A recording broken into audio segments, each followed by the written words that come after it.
மேடையிலே அமர்ந்திருக்கின்ற இலங்கை தமிழரசு கட்சியுடைய சிரேஷ்ட தலைவர் பேராசிரியர் சிற்றம்பலம் அவர்களே, கௌரவ மாகாண சபை உறுப்பினர் திரு ஆனந்த் அவர்களே, முன்னாள் பிரதேச சபை தவிசாளர் திரு ஆலமுவன், உறுப்பினர் திரு வானச்சந்திரன் உள்ளிட்ட மேடையில் அமர்ந்திருக்கும் பெரியவர்களே, கூட்டத்திலே சமமாயிருக்கின்ற பெரியவர்கள், முன்னாள் இளைப்பாறிய நீதிபதி உட்பட பெருந்தகைகள், தாய்மார்கள், தங்கைமார்கள், தம்பிமார், ஒளிவிலே வீதியிலே இன்னும் கூடுதலாக இந்த பரப்புரை கூட்டத்திலே சொல்லப்படுகிற செய்திகளை கேட்பதற்கென்று அவளோடு கேட்டுக்கொண்டு நிற்கின்ற அருமையானவர்களே, அனைவருக்கும் முதல்ல என்னுடைய பணிவான வணக்கங்கள். இந்த தேர்தலிலே விசேஷமாக இந்த பிரதேசத்திலே நாங்கள் இன்றைக்கு தெளிவான சில கருத்துக்களை சொல்ல வேண்டிய ஒரு தேவை இருக்கிறது. ஜனவரி மாதத்திலே நாங்கள் ஒரு ஆட்சி மாற்றத்தை கொண்டு வருவதற்காக எங்களுடைய மக்கள் தங்களுடைய வாக்குகளை பெரிய அளவிலே அள்ளி கொட்டினார்கள். அப்படி அவர்கள் செய்ய வேண்டும் என்று தமிழ் தேசிய கூட்டமைப்பின் தலைமைத்துவமும் சொல்லி இருந்தது. ஆனால் தமிழ் தேசிய கூட்டமைப்பின் தலைமைத்துவம் அந்த அறிவிப்பை கொடுப்பதற்கு முன்னதாகவே எங்களுடைய மக்கள் திட்டமாக தீர்மானமாக அந்த செயலை செய்ய வேண்டும் என்று நினைத்து அதனை நிறைவேற்றியிருந்தார்கள். ஜனவரி மாதத்திலே நாங்கள் அப்படியான ஒரு தீர்மானத்தை எடுத்து வடக்கு மாகாண சபை தேர்தலிலே கொடுக்கப்பட்ட வாக்குகளை விட 1% கூடுதலாக எங்களுடைய மக்கள் உற்சாகத்தோடு வாக்களித்து அந்த மாற்றத்தை கொண்டு வந்த போது நாங்கள் மைத்ரிபால சிறிசேன என்கின்ற எதிரணி வேட்பாளருக்கு எங்களுடைய வாக்குகளை கொடுத்தோம். ஐக்கிய தேசிய கட்சியோடு இணைந்து ஸ்ரீலங்கா சுதந்திர கட்சியிலிருந்து வெளியேறி பல முற்போக்கு சக்திகளுடைய ஆதரவை பெற்று எல்லாவற்றிலும் முக்கியமாக தமிழ் முஸ்லிம் மக்களுடைய பெரும்பான்மையான வாக்கை பெற்ற காரணத்தினாலே திரு மைத்ரிபால சிறிசேன இந்த நாட்டின் ஜனாதிபதி ஆனார். அப்படியான தீர்மானத்தை எங்களுடைய மக்கள் எடுத்த போது கள நிலவரம் நன்றாக தெரிந்தவர்களாக, நாட்டின் நிலைமை பற்றி நன்கு உணர்ந்தவர்களாக அந்த தீர்மானத்தை நீங்கள் எடுத்தீர்கள். இப்படியான தீர்மானங்கள் இதற்கு முன்னரும் பல தடவைகளிலே தமிழ் மக்கள் எடுத்திருக்கிறார்கள். 2010ஆம் ஆண்டு ஜனாதிபதி தேர்தலிலே மஹிந்த ராஜபக்ச 2ஆம் தடவையாக போட்டியிட்ட போது போரை வென்ற கையோடு இனி தனக்கு எவரும் நிகரில்லை என்று சொல்லி அந்த தேர்தலை முன்கூட்டியே அறிவித்து செய்த போது அவருடைய படை தளபதியாக இருந்த சரத் பொன்சேகா தேர்தலிலே போட்டியிட்டார். அவருக்கு எதிராக பொது எதிரணி வேட்பாளராக. அந்த வேளையிலேயும் கூட தமிழ் மக்கள் சரத் பொன்சேகாவுக்கு வாக்களித்தார்கள். போர் தளபதியை கூட அவர்கள் ஆதரித்து வாக்களித்தது காலத்தின் தேவையை உணர்ந்து செய்த ஒரு விடயம். அன்றைக்கு அப்படி வாக்களிக்காமல் விட்டிருந்தால், அந்த தேர்தலை புறக்கணித்திருந்தால், பகிஷ்கரித்திருந்தால், இலங்கையிலே எல்லா மாகாணங்களிலேயும் மஹிந்த ராஜபக்ச வென்றார் என்ற ஒரு கரைபடிந்த சரித்திரம் ஏற்பட்டிருக்கும். ஆனால் நீங்கள் நிதானமாக எதிரியாக இருந்தாலும் எதிரிக்கு எதிரி என்ற ரீதியிலே சரத் பொன்சேகாவுக்கு வாக்களித்த காரணத்தினாலே 2010ஆம் ஆண்டு தேர்தல் முடிவு வந்தபோது வடக்கு மாகாணத்திலும் கிழக்கு மாகாணத்திலும் மஹிந்த ராஜபக்ச தோற்றார். பயங்கரவாதத்திலிருந்து தமிழ் மக்களை நான் காப்பாற்றினேன் என்று பிதற்றியவர் வடக்கு மாகாணத்திலையும் கிழக்கு மாகாணத்திலையும் தோல்வி கண்டார். அது மட்டுமல்ல, நுவரெலியா மாவட்டத்திலையும் தோல்வி அடைந்தார். கொழும்பு மாநகர சபை எல்லைக்குள்ளேயும் தோல்வி அடைந்தார்.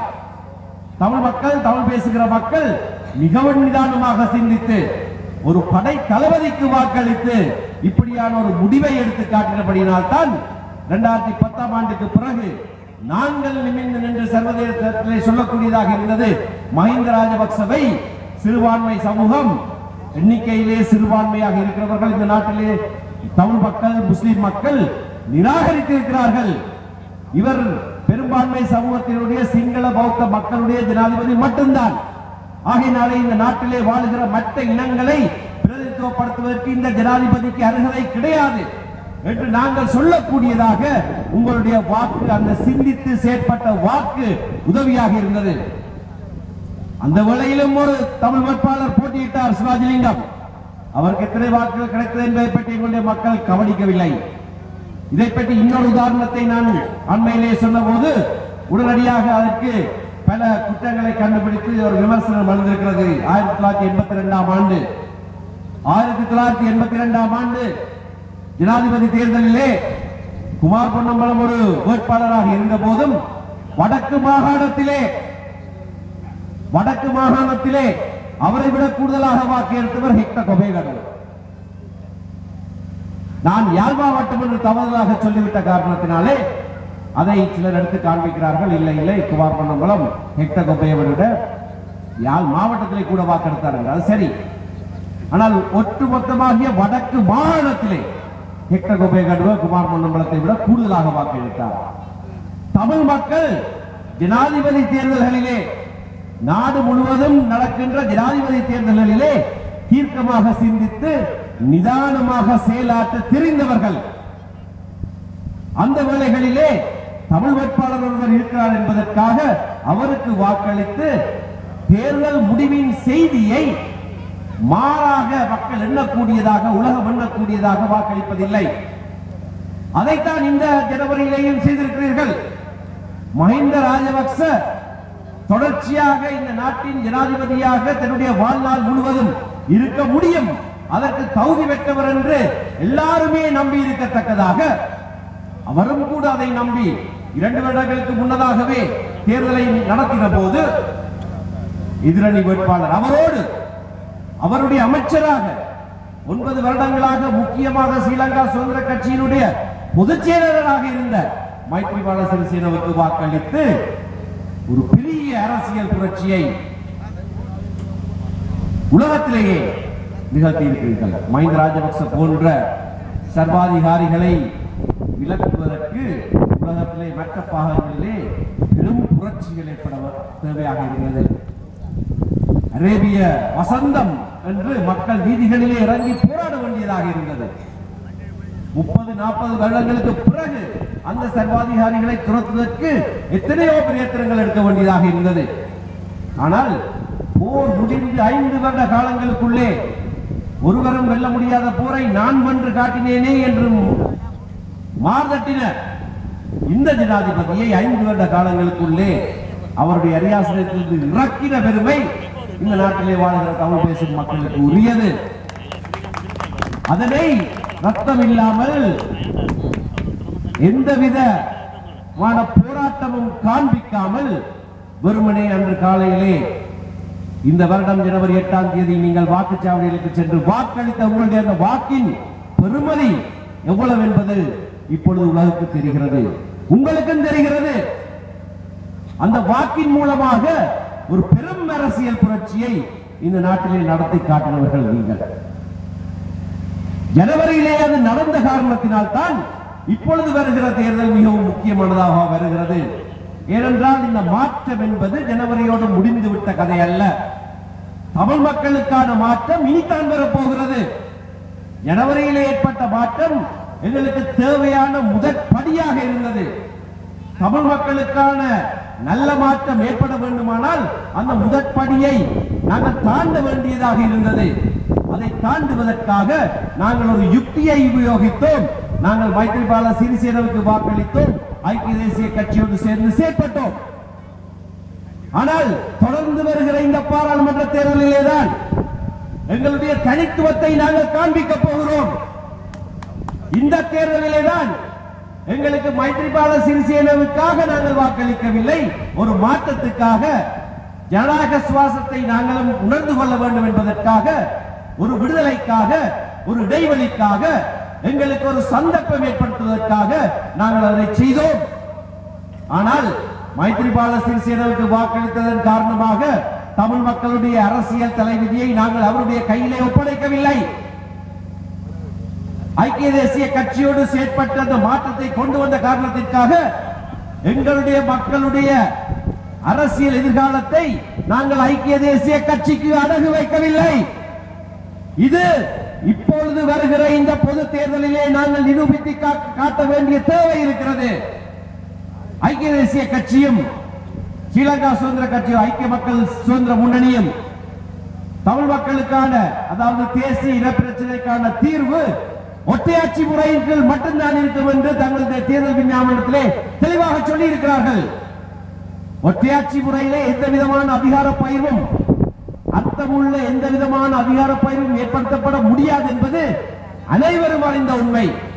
ஒற்றையாட்சி முறையை நாங்கள் முற்றாக நிராகரித்திருக்கிறோம்.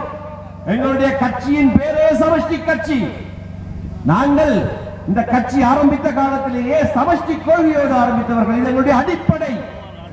இந்த அடிப்படையை நாங்கள் இந்த தேர்தலிலே ஒரு தீர்வு திட்டமாக மக்களுடைய ஆணைக்காக எங்களுடைய விஞ்ஞாபனத்திலே திட்ட தெளிவாக விவரமாக சொல்லி மக்கள் முன்பாக வைத்திருக்கிறோம். இந்த வேளையிலே ஒற்றையாட்சி என்று சொல்லுகிற எந்த கட்சிக்கும் தமிழ் மக்களுடைய வாக்கு செல்லக்கூடாது. ஐக்கிய தேசிய கட்சிக்கு யாராவது வாக்களித்தால் அல்லது ஐக்கிய மக்கள் சுதந்திர முன்னணிக்கு யாராவது வாக்களித்தால் அவர்கள் சமஷ்டியை நிராகரித்து ஒற்றையாட்சி முறைக்கு வாக்களித்தவர்களாகத்தான் எண்ணப்படுவார்கள். ஜனாதிபதி தேர்தலிலே அந்த கேள்வி இருக்கவில்லை.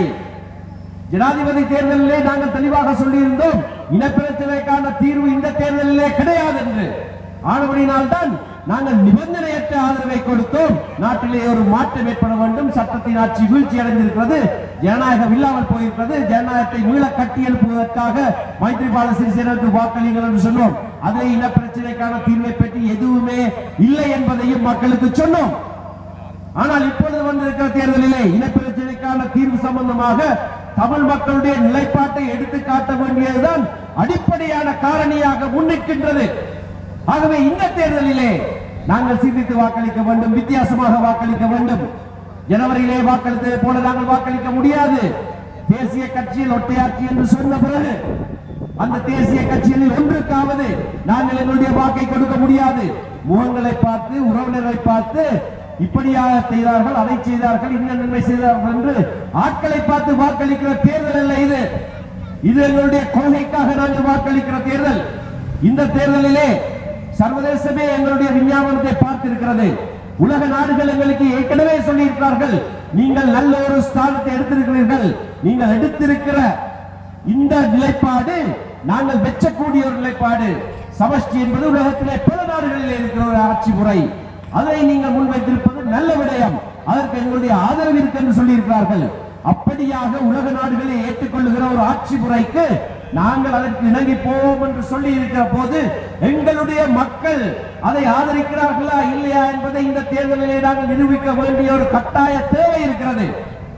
எப்படியாக நாங்கள் உலகத்தை பார்க்க முடியும்? இதற்கு பிறகு எங்களுடைய மக்களில் பலர் சென்று ஒற்றையாட்சிக்காக வாக்களித்து விட்டால் சொல்லுவார்கள், தமிழ் தேசிய கூட்டமைப்பு சொல்ற சமஷ்டி மக்கள் அல்லவே, தமிழ் மக்களிலே கணிசமானவர்கள் ஒற்றையாட்சியை கூட விரும்புகிறார்கள் என்று சொல்லிவிடுவார்கள். ஆகையினாலே ஐக்கிய தேசிய கட்சிக்கு ஒருவரும் வாக்களிக்க முடியாது. ஐக்கிய மக்கள் சுதந்திர முன்னணிக்கு ஒருவரும் வாக்களிக்க முடியாது. எந்த விதமான நிலைப்பாடும் இல்லாமல் சர்வதேச சட்டத்திலே எந்த விதமான விளக்கமும் இல்லாமல் வெறும் வரட்டு கோஷங்களை முன்வைத்திருக்கிறவர்களுக்கும் நீங்கள் வாக்களிக்க முடியாது. ஏனைய உதிரிகளுக்கும் நீங்கள் வாக்களிக்க முடியாது.